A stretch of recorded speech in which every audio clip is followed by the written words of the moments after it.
Welcome to the Salmon Runs YouTube. Enjoy the video. In this video, I will explain how to fix no key detected Nissan Altima. First, ensure your key fob battery is not dead. A weak battery is a very common culprit for this message appearing. Next, try pressing the key fob directly against the start button. This method can sometimes bypass a weak signal and allow the car to recognize the key.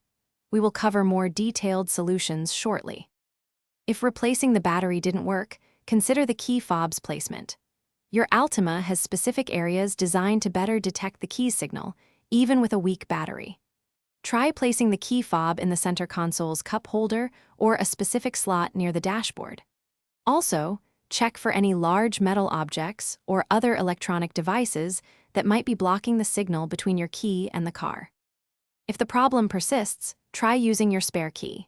If the spare key works, then the issue is definitely with your primary key fob, and it might need professional reprogramming or repair.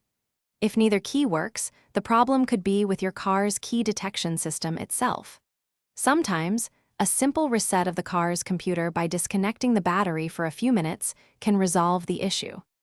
To prevent future, no key detected issues, always keep a fresh spare battery for your key fob.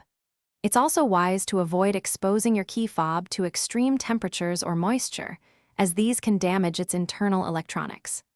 Regularly check for any recalls related to your Altima's keyless entry system. And hey, for other great deals, and to make meal prep easy with leak-proof containers, check out the link in the description below. Thanks for watching. Consider subscribing if we helped you.